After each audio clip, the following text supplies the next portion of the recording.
Olá a todos, meu nome é Gustavo, eu faço parte do time de elétrica da Braskem e hoje eu vou estar aqui com vocês nesse treinamento de proximidade elétrica, que comumente na Braskem a gente chama ele de treinamento NEP. Essa sigla NEP ela é utilizada para definir qualquer serviço não elétrico que é feito na proximidade de grandes fontes de energia elétrica.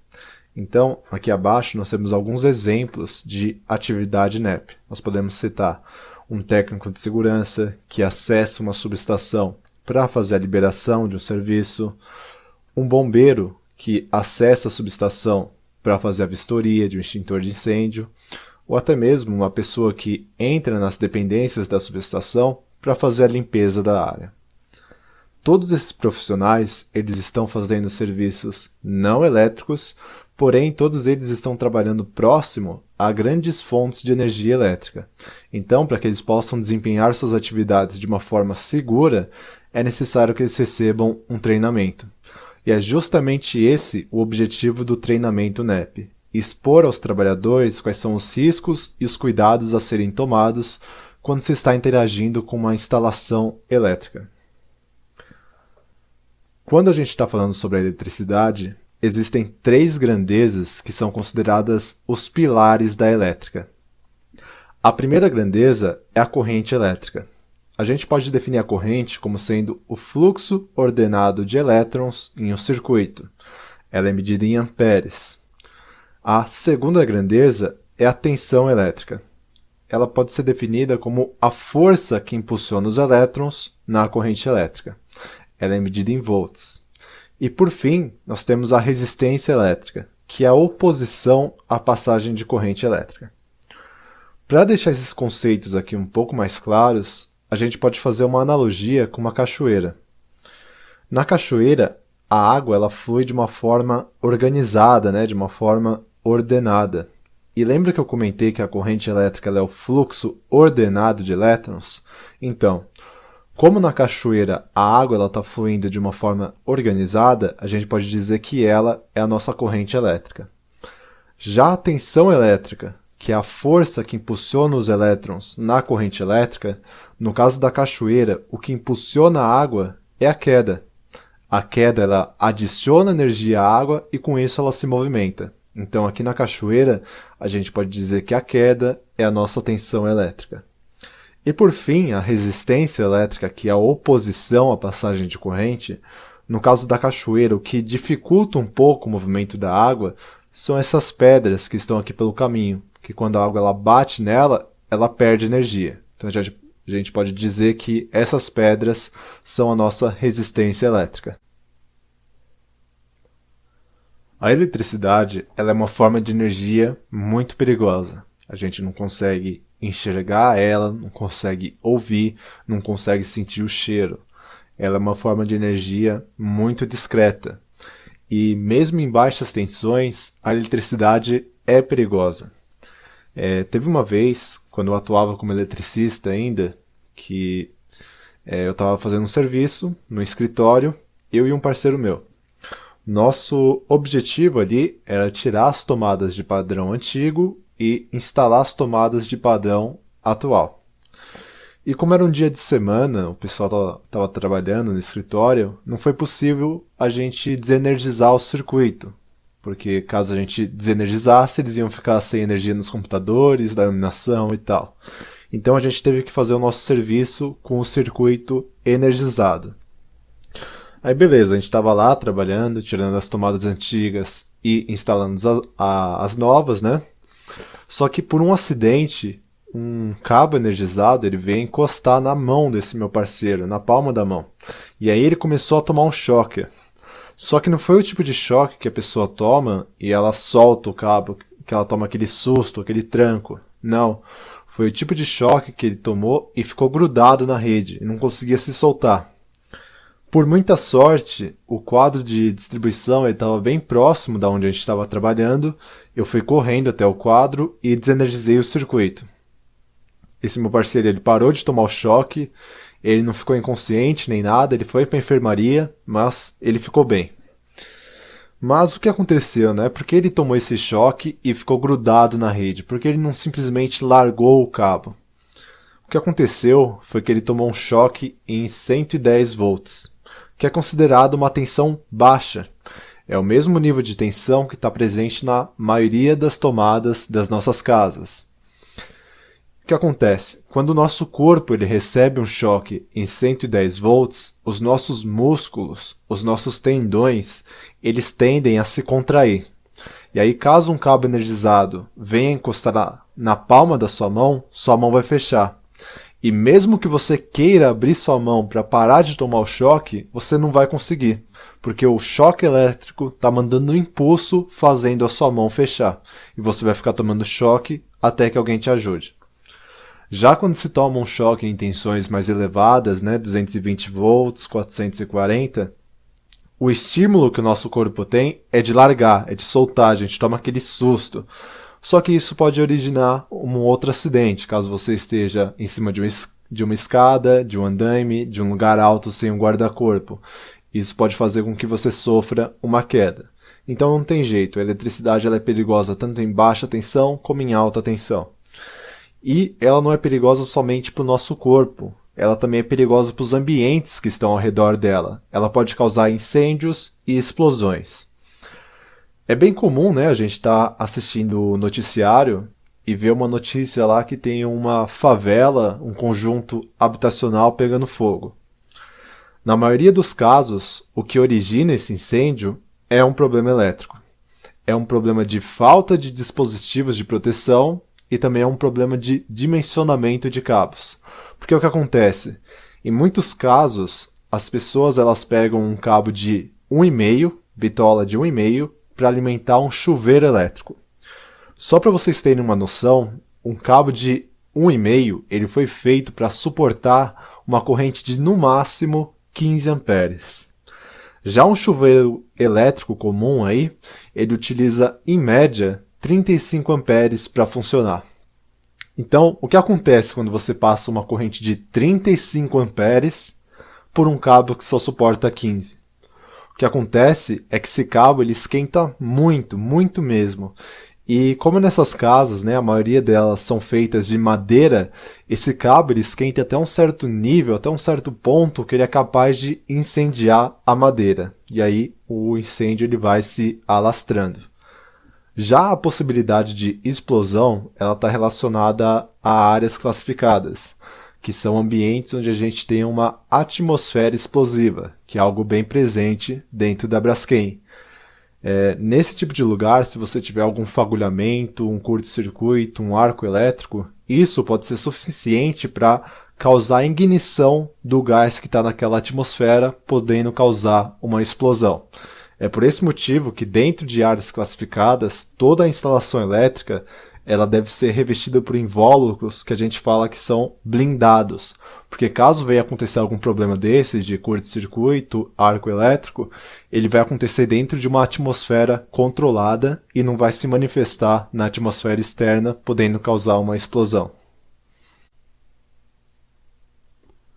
O choque elétrico ele é um dos principais riscos envolvidos no serviço com eletricidade. A gente pode definir o choque como sendo a passagem de corrente elétrica pelo corpo. E o que pode causar um choque elétrico, né? Pode ser o contato com um condutor nu energizado. O condutor nu é um condutor sem isolação. Também pode ser devido a um contato com superfícies energizadas. Pode ser devido a uma falha na isolação elétrica, o contato com redes aéreas e também pode ser causado devido a tensões de toque e tensões de passo. Esse último tipo de choque aqui, causado por tensões de passo, é bem comum da gente ouvir casos que acontecem no interior. Eu acho que vocês já ouviram histórias ou notícias que durante tempestades, muitos animais eles vêm a óbito. Eles morrem justamente devido a esse choque por tensão de passo. Porque o que acontece? Quando um raio ele atinge o chão ou ele atinge uma árvore, um objeto qualquer, esse raio ele possui uma tensão tão elevada que ele é capaz de energizar o solo em volta de onde ele caiu. E essa energização ela cria camadas de energia. Cada camada dessa aqui tem um nível diferente de energia. E como o animal ele é comprido, né, a distância entre as patas dele é grande, ele acaba pisando em duas camadas com níveis de energia diferentes. O que significa que vai ter uma diferença de potencial entre as patas desse animal. Uma diferença de potencial nada mais é do que uma tensão elétrica. E essa tensão vai fazer com que uma corrente elétrica flua entre as patas desse animal. O grande problema é que quando essa corrente ela flui pelo corpo do animal, localizado bem aqui, está o coração dele. E quando a corrente elétrica ela passa pelo coração, ela causa uma parada cardíaca. E aí esse animal ele vem a óbito. Mas por que, né, a gente comenta sobre esse tipo de choque para vocês? Porque, num caso muito extremo, esse tipo de choque ele pode vir a acontecer dentro de uma subestação. Caso um cabo de alta tensão ele venha a cair no chão, ele vai ter o mesmo efeito de um raio que atinge o chão, ele vai energizar todo o solo ao redor dele. Então, caso você estiver dentro de uma subestação e venha acontecer isso, a primeira opção para você ficar seguro é você ficar parado, você não se mexer. Espera que o eletricista ele vai vir e vai desenergizar o circuito e você vai poder sair dali. A segunda opção é o caso de você não poder ficar parado. Você realmente tenha que sair daquele lugar. Então você tem que sair dando passos bem curtos. Porque assim a chance de você pisar em duas camadas com níveis de potencial diferente é menor. Então a chance do choque elétrico é menor. Caso você dê um passo largo, você vai cair no mesmo caso do animal. Você vai pisar em duas camadas com níveis de energia diferente e vai tomar um choque elétrico. Então, é legal que vocês saibam disso para saber como agir em uma situação de emergência. No slide seguinte, a gente vai ver alguns vídeos envolvendo acidentes com choque elétrico. Então, vamos dar uma olhada aqui.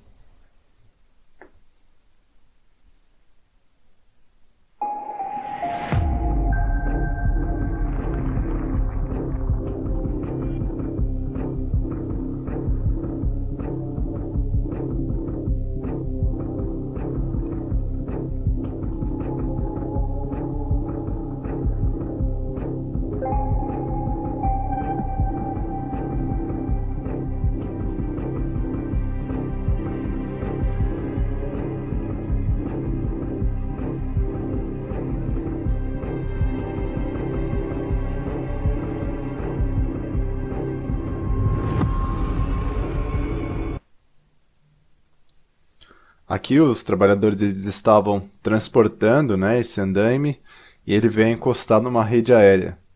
Notem que eles ficaram grudados ao andaime. É bem provável que eles estão recebendo um choque em 110 volts. E aí acontece esse efeito conforme eu tinha comentado com vocês. Tem um aqui que até começa a sair fumaça. Ele está queimando mesmo. Esse daqui é um dos efeitos do choque elétrico, como a gente vai ver mais à frente.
O choque elétrico ele pode ser classificado como sendo por contato direto ou por contato indireto. O choque que acontece por contato direto é aquele que você tem o contato com um objeto que esteja energizado. Esse objeto em questão ele foi feito para estar energizado, então É um disjuntor, é um cabo, é um barramento, é um componente na instalação elétrica. Ele foi feito para ser percorrido pela eletricidade. E o que pode ocasionar, né, esse tipo de choque? Pode ser uma falha no isolamento, uma ruptura ou remoção de partes isolantes, pode ser uma atitude imprudente de pessoas com as partes vivas. Partes vivas são partes energizadas. Por exemplo, de uma atitude imprudente é a abertura de invólucros. A maioria dos equipamentos elétricos, eles possuem invólucros ao redor da parte energizada, que é justamente para evitar o contato acidental. Caso uma pessoa ela retire esse invólucro, ela está se expondo a um risco.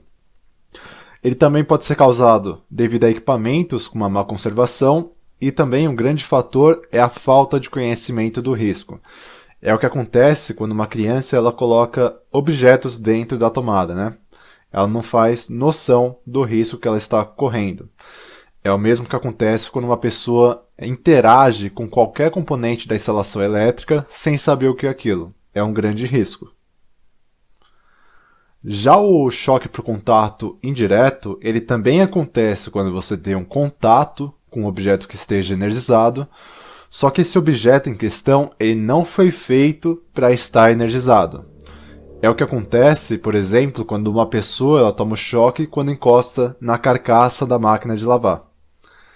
Esse invólucro, essa carcaça da máquina de lavar, ela não foi feita para estar energizada, mas devido a algum problema interno, um cabo energizado vem encostar nessa carcaça e como ela é metálica, ela começa a conduzir a eletricidade.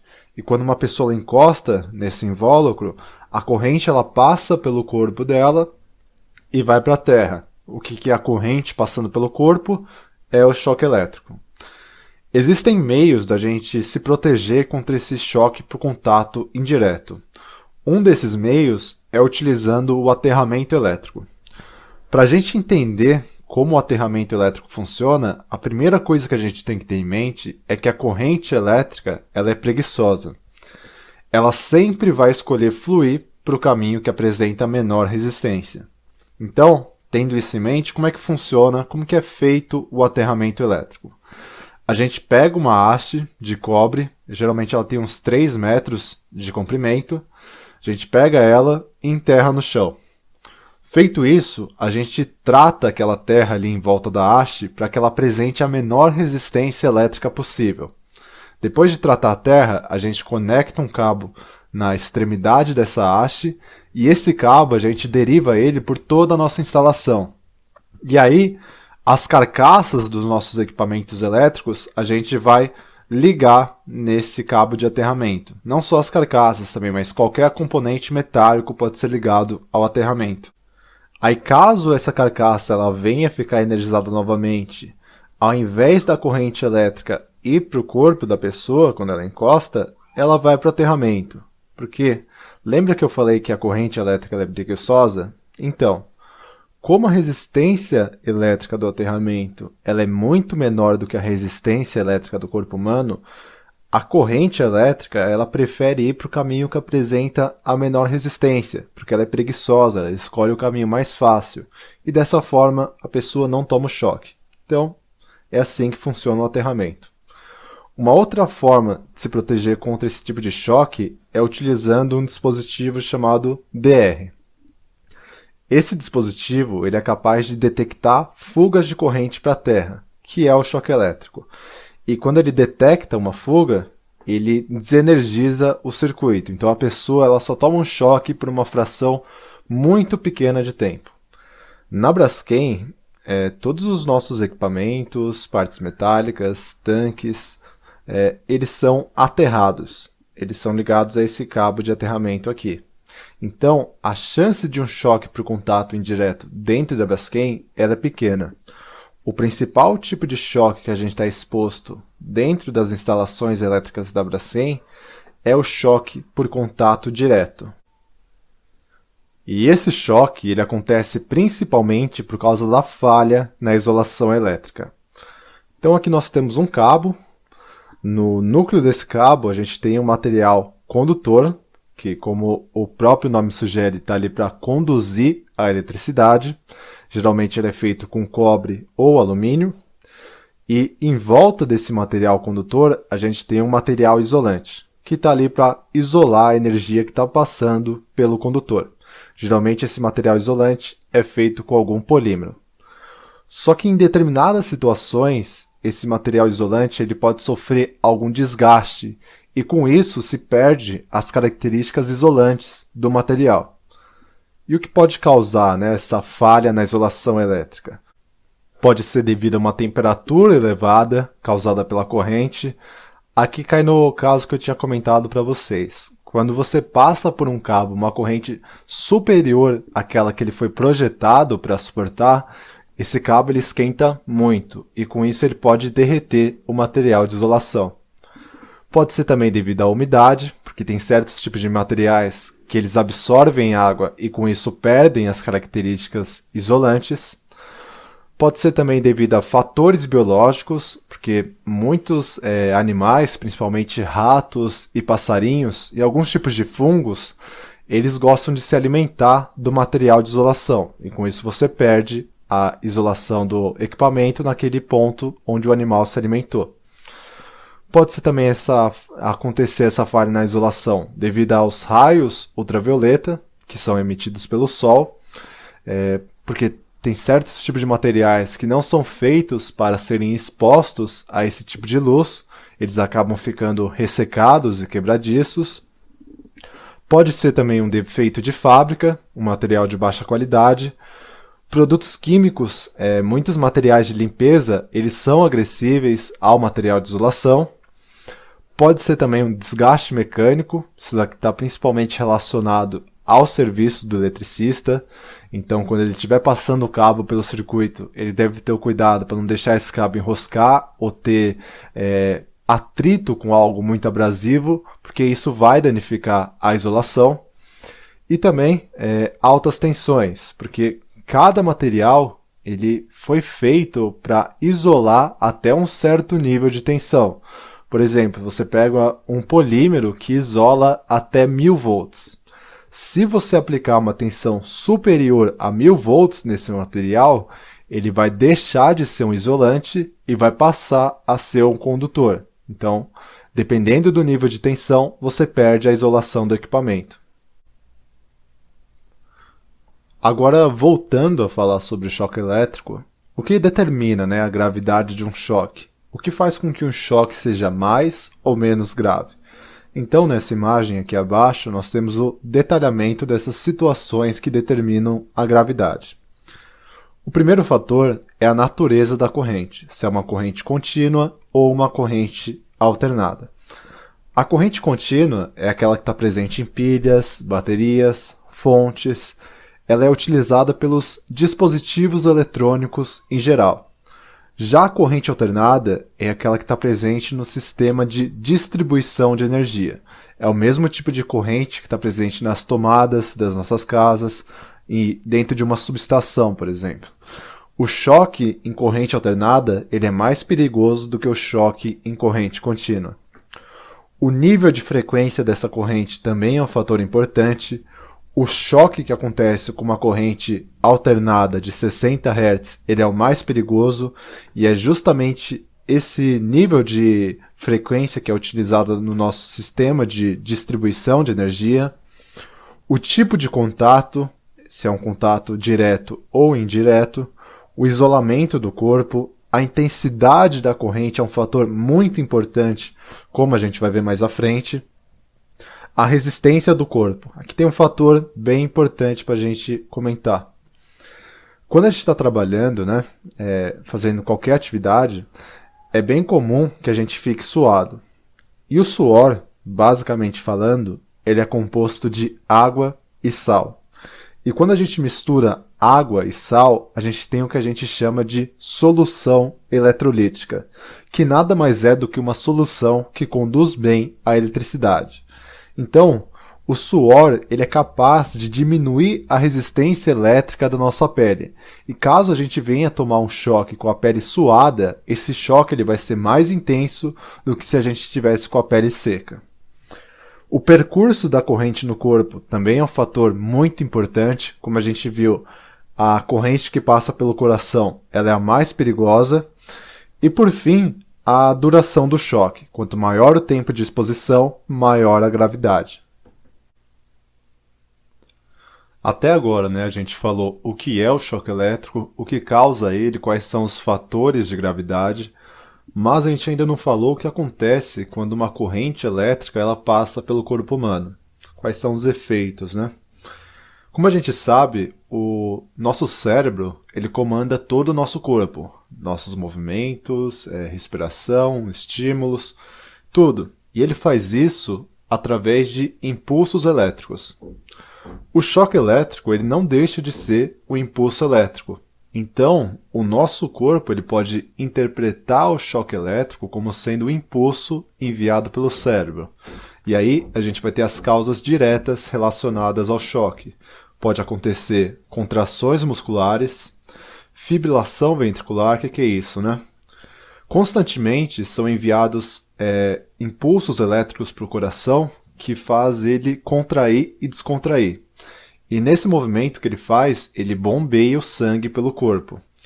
Quando a corrente elétrica ela passa pelo coração, ela causa uma interferência desses sinais que estão sendo enviados para o coração. E aí ele começa a bater de uma forma ritmada, de uma forma descontrolada.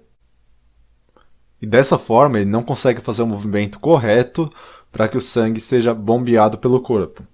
Em decorrência disso, pode-se sofrer uma parada cardíaca. O choque elétrico ele também pode causar asfixia, caso a corrente elétrica ela passe pelo diafragma. O diafragma ele é um músculo localizado bem abaixo dos pulmões. Quando a gente está inspirando, a gente está expandindo os pulmões, E quando a gente está expirando, a gente está contraindo o pulmão. E quem auxilia o pulmão a fazer esse movimento de contração e expansão é o diafragma. Quando a corrente elétrica ela passa por esse músculo, ele acaba ficando duro, ele fica rígido. E aí ele não consegue mais se movimentar. E se ele não se movimenta, nosso pulmão não se movimenta. Então, se tem uma asfixia. E a corrente elétrica passando pelo corpo, ela também pode causar queimaduras. Porque sempre que uma corrente elétrica passa por algo que apresenta uma resistência elétrica, parte da energia elétrica é transformada em energia térmica. É graças a esse efeito que o nosso chuveiro elétrico funciona. Lá dentro do chuveiro a gente tem uma resistência, que quando a corrente elétrica passa por ela, o material aquece e, por consequência, ele aquece a água que está em volta dele. É a mesma coisa quando a corrente elétrica passa pelo nosso corpo. Ela aquece nossa pele, nossos órgãos, nossos músculos e causa queimaduras. Já as causas indiretas relacionadas ao choque é meio que aquilo que eu já tinha comentado com vocês. Pode acontecer quedas de níveis elevados, batida contra, fratura, traumatismo, perda de membros causada ou por essa queda ou devido à queimadura, que às vezes é de um grau tão elevado que não é possível recuperar um membro e a única solução é o amputamento. E tanto em causas diretas como em causas indiretas pode-se causar a morte da pessoa. Então, a partir disso, dá para a gente ter uma noção de como a eletricidade ela é perigosa. Aqui nessa tabela aqui, nós temos efeitos do choque elétrico dependendo do nível de intensidade da corrente elétrica. Então, aqui, num choque que acontece com uma corrente de 1 mA, a perturbação possível é nenhuma, o estado possível da pessoa é normal, o salvamento não é necessário e o resultado final é normal. Então, um choque de 1 mA não é nocivo ao nosso corpo. Já um choque que acontece com uma corrente de 1 a 9 mA vai se ter uma sensação cada vez mais desagradável conforme o nível dessa corrente aqui aumenta. E também nesse nível de corrente também pode-se ter contrações musculares. O estado da pessoa ainda é normal, o salvamento ele é desnecessário e o resultado final é normal. Já com uma corrente de 9 a 20 mA, a pessoa já vai ter uma sensação dolorosa, vai ter contrações musculares violentas, pode sofrer asfixia caso a corrente elétrica ela passe pelo diafragma e também pode sofrer anoxia e anoxemia, que estão relacionadas à falta de oxigênio no sangue, porque como você parou de respirar, o sangue para de receber oxigênio, e aí você tem a chamada anoxia e anoxemia. Em decorrência disso, você tem perturbações circulatórias. O estado possível dessa pessoa é uma morte aparente, provavelmente ela vai ficar inconsciente, né? O salvamento é uma respiração artificial para fazer ela voltar a respirar. E o resultado final é que muitas vezes ainda dá para salvar essa pessoa. Já uma corrente de 20 a 100 mA já começa a ficar mortal. Já vai ter uma sensação insuportável causada por esse choque. Vai ter contrações musculares violentas, pode-se ter asfixia, anoxia e anoxemia. E aqui está o principal risco, né? A fibrilação ventricular, caso a corrente ela passe pelo coração. O estado dessa pessoa é uma morte aparente, ela vai ficar inconsciente. O salvamento dela é uma respiração artificial, no caso de asfixia, ou então uma massagem cardíaca, no caso da fibrilação ventricular.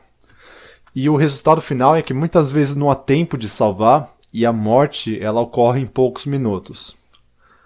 Quando o nosso coração para de bater ou a gente para de respirar, o nosso cérebro ele deixa de receber oxigênio.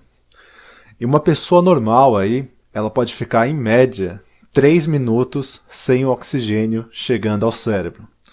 Você pode sim salvar uma pessoa depois que ela ficou 3 minutos sem respirar, mas é bem provável que essa pessoa ela fique com sequelas. Então ela vai ter uma perda de memória, uma confusão mental, pode ter uma dificuldade de respirar futuramente.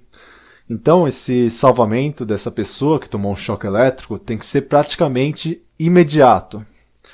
Esse é um dos motivos pelos quais os eletricistas eles só podem trabalhar no mínimo em dupla. Eu acho que vocês já ouviram falar isso ou já viram isso. Por quê, né? Todo profissional da área de elétrica aqui no Brasil, para ele poder atuar, ele precisa fazer um curso, um treinamento de NR10. E nesse treinamento é ensinado para o eletricista a como fazer os primeiros socorros. Então, caso ele estiver trabalhando e o parceiro dele venha tomar um choque, a primeira coisa que ele tem que fazer é ou desenergizar o circuito ou fazer com que a pessoa ela solte aquilo que está fazendo ela tomar o choque. Feito isso, ele lê os sinais vitais da pessoa, vê se o coração está batendo e se ela está respirando. Viu isso, ele aciona o resgate, fala onde ele está e o estado da pessoa. E, no caso de uma fibrilação ventricular, por exemplo, ele vai começar a aplicar a massagem cardíaca nessa pessoa. Vai ficar fazendo ela até que o resgate chegue e assuma o salvamento dessa pessoa. Então, esse é um dos motivos pelos quais o eletricista precisa trabalhar no mínimo em dupla. Imagina o eletricista trabalhando sozinho e vindo a tomar um choque elétrico. É uma questão de minutos para aquela pessoa morrer.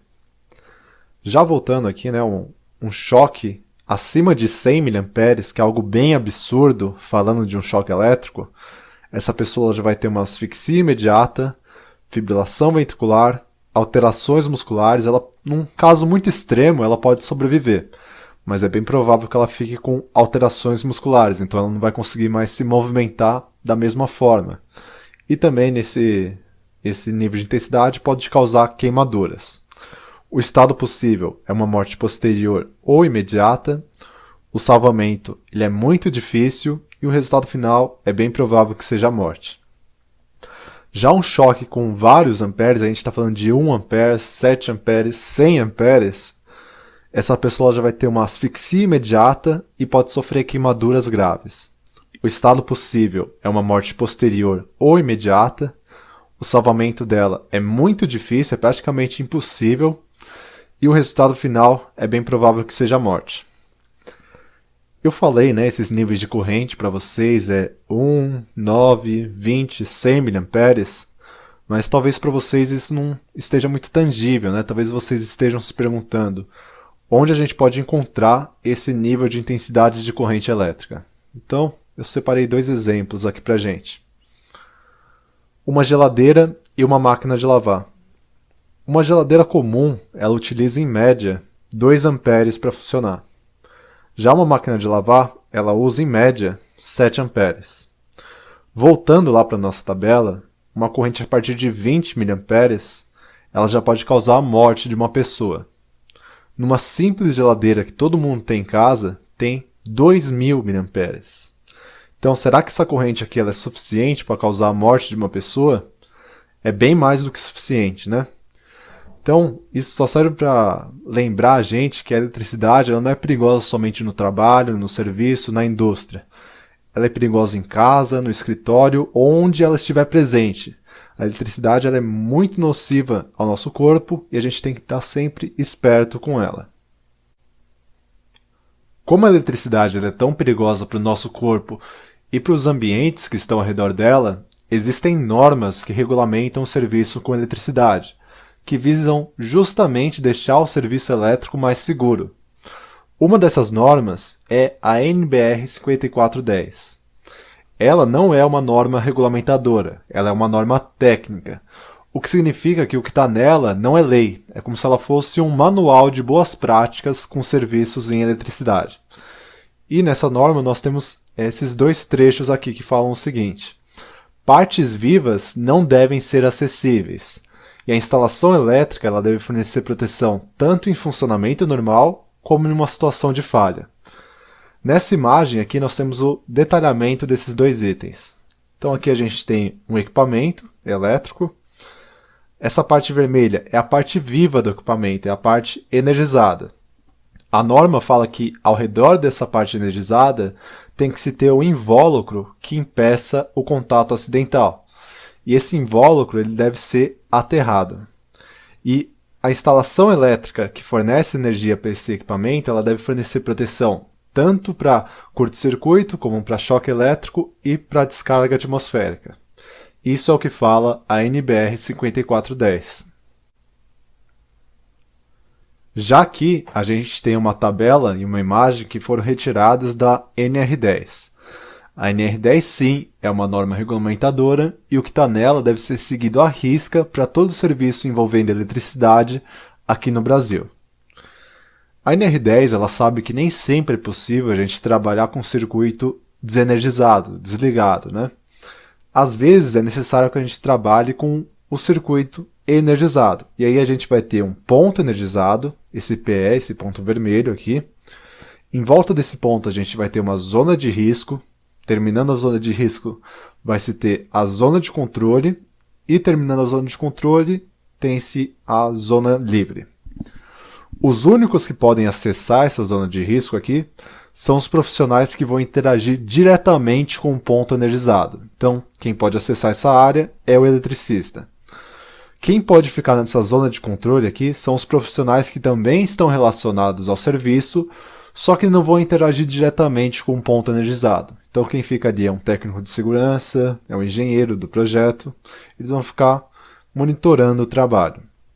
Já na zona livre ali, é onde qualquer pessoa pode ficar. E basicamente o que essa tabela aqui fala é que quanto maior o nível de tensão nesse ponto, maior serão essas áreas fisicamente falando. Mas o que realmente importa para a gente falar aqui é que quando você estiver dentro de uma subestação e estiver acontecendo um serviço com um ponto energizado, é bem provável que o eletricista, para ele ter que fazer o serviço dele ali, para ele poder acessar o ponto energizado, ele teve que retirar alguma barreira, algum invólucro do equipamento para poder ter acesso à parte energizada. O que significa que não tem mais uma proteção ali te impedindo de ter o contato acidental com a parte energizada.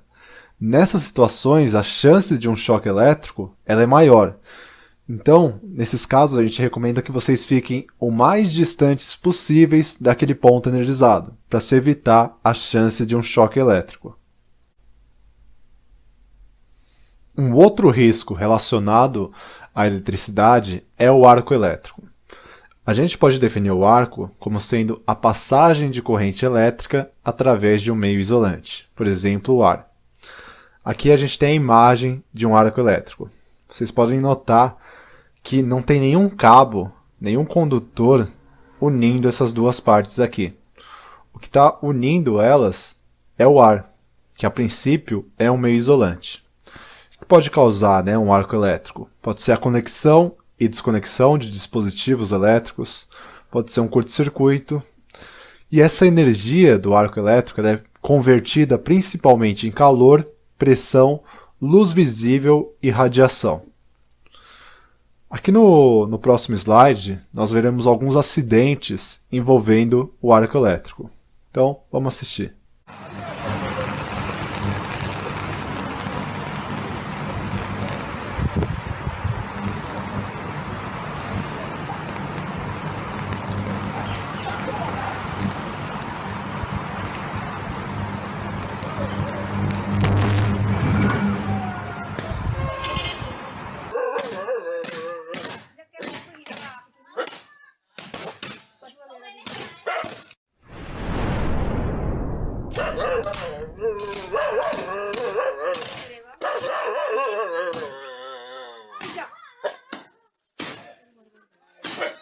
टूट गया।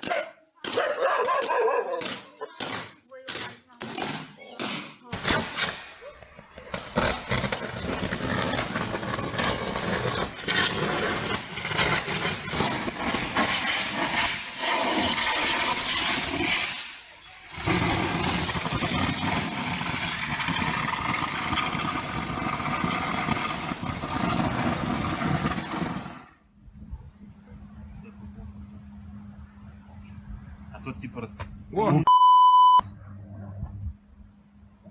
вот провод ведь. Я видит, ага, куда-то. Да все пал.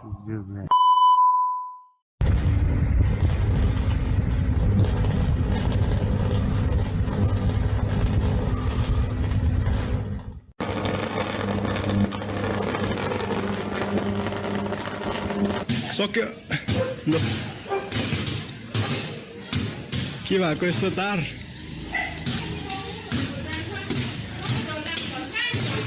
Wait!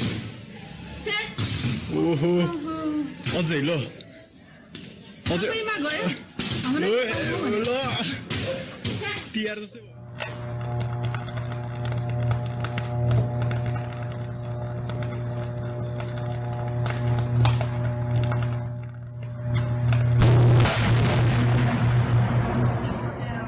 There it went.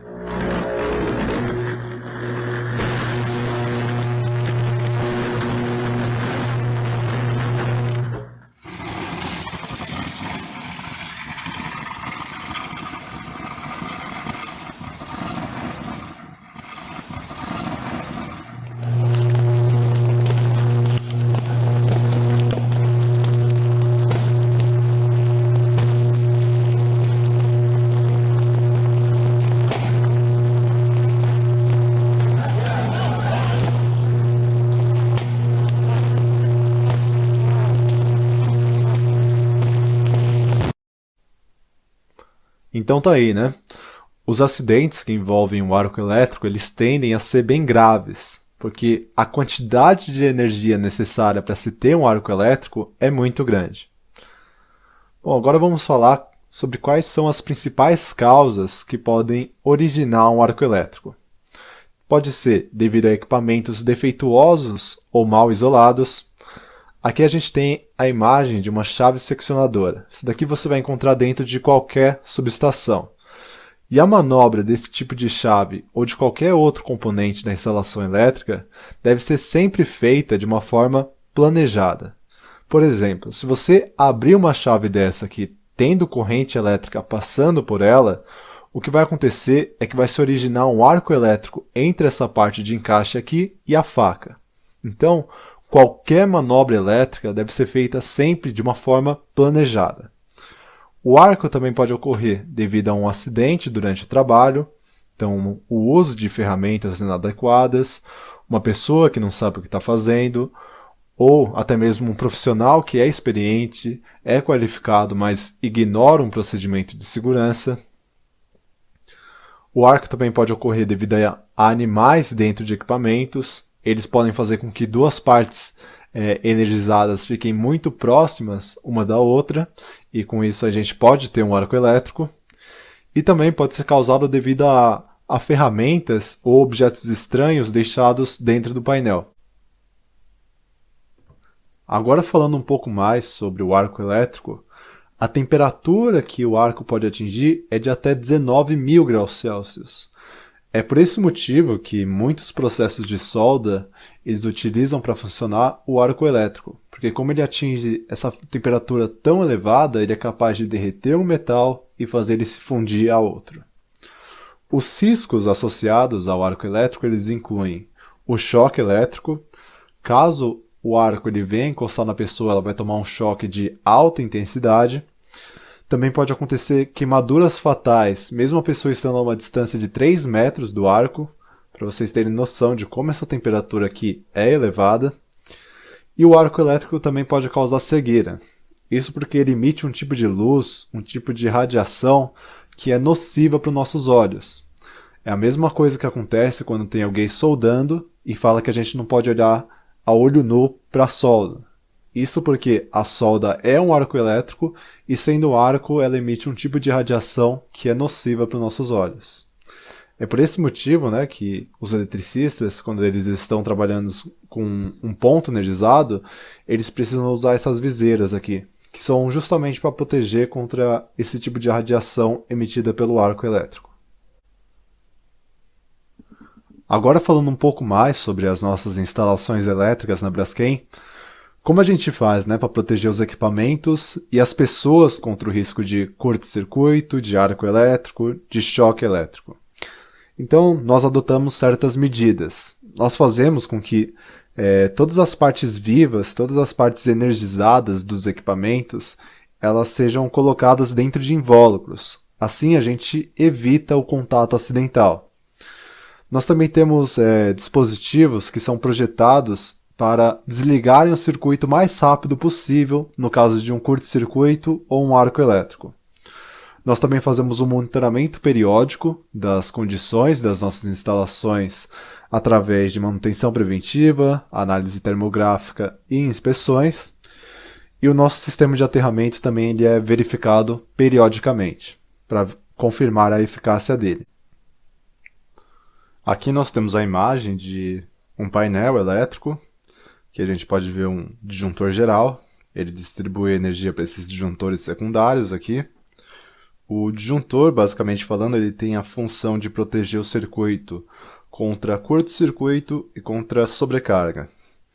E na Braskem nós também temos alguns painéis que eles oferecem uma proteção adicional, que em caso de serviço, né, com o circuito desenergizado, com o painel desenergizado, esse dispositivo de aterramento aqui temporário, ele permite que você aterre todas as partes condutoras desse painel.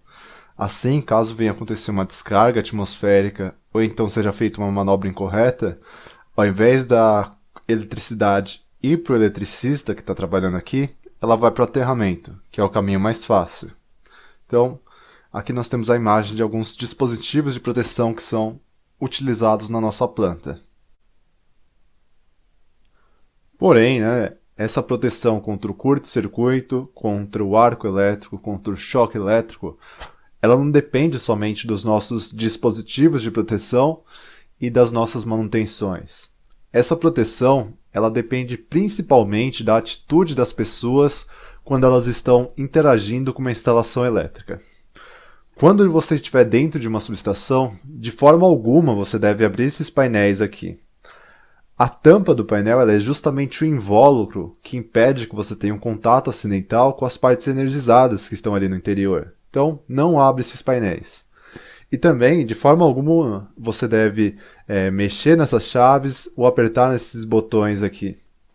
Porque lembra que eu falei que qualquer manobra elétrica deve ser feita de uma forma planejada? Então, caso você comute uma chave dessa aí, você pode desenergizar uma carga de alta importância para a planta, ou então você pode causar um curto-circuito ou um arco elétrico. Você só pode interagir com esses botões ou chaves caso você seja um operador Braskem e essa manobra ela esteja relacionada ao processo de produção. Mas você só vai interagir com aquele painel que está relacionado ao seu serviço, nada além disso. E também, né, lembrar sempre de manter uma distância segura de partes energizadas. Assim a gente minimiza a chance de um choque elétrico. Aqui nós temos um tipo de serviço que só pode ser feito por um profissional autorizado da área de elétrica. Qualquer tipo de interação dentro de um painel somente pode ser feito pelo eletricista. Então essa limpeza é somente um profissional autorizado da área que pode fazer. Aqui nós temos uma imagem de um curto-circuito que aconteceu dentro de uma gaveta de controle e comando de motor. Vocês podem notar o estado que ficou o painel e os cabos. Ficou tudo carbonizado, né? Se um curto-circuito é capaz de fazer isso com metal, que é um material super resistente, imagine do que ele é capaz de fazer com uma pessoa. Então, sempre cuidado ao interagir com a rede elétrica. E lembrando sempre que qualquer tipo de serviço elétrico somente pode ser feito por um profissional autorizado da área de elétrica. Caso você esteja dentro de uma subestação e você ouça algo estranho, você sinta um cheiro estranho, você veja algo estranho, jamais tente você arrumar o problema. A única coisa que a gente pede é que você notifique um profissional da área de elétrica e ele vai saber como lidar com aquele problema. A gente tem que lembrar que da mesma forma que a gente sai de casa para ir para o trabalho, a gente tem que voltar da mesma forma. Então, se você saiu andando com as duas mãos e enxergando, você tem que voltar da mesma forma. Segurança é um valor inegociável. Ao terminar esse treinamento, você vai receber uma carteirinha NR10 NEP. E com ela você pode acessar subestações acompanhados por um operador Braskem ou então por um profissional da área de elétrica. Isso é muito importante, você não pode acessar a subestação sozinho. Você tem que estar sempre acompanhado ou por um operador Braskem ou então por um profissional da área de elétrica, seja ele Braskem ou terceiro. Agora eu vou mostrar para vocês qual é a próxima etapa desse treinamento. Então, vou detalhar o passo a passo. Ao terminar de assistir esse treinamento, você pode vir aqui, você vai minimizar a aba onde você estava assistindo e clica aqui do lado de fora. Fazendo isso, agora você clica aqui em segunda etapa. Agora você vai imprimir essa lista de presença. Você clica aqui em impressão, clique em imprimir aqui novamente, e aí você seleciona o seu dispositivo e imprime. Caso você queira assinar isso daqui digitalmente, sem precisar imprimir, né? Fique à vontade, mas você precisa da sua assinatura eletrônica. Se você não tiver a sua assinatura eletrônica, vai ser realmente necessário que você imprima e assine à mão. E também caso vocês estejam assistindo esse treinamento em grupo, não tem problema, vocês podem todos assinar essa mesma lista de presença. A gente só pede que vocês escrevam com uma letra bem legível, porque caso a gente não entenda o que está escrito, não vai ser possível emitir a carteirinha. Então, de preferência, preencham com letra de forma, que facilita bastante. Aí, tendo feito isso, né, tendo assinado, colocou seu nome, a sua empresa, o seu cargo, o número de matrícula Braskem e assinou, você vai escanear essa folha e vai salvar ela no seu computador.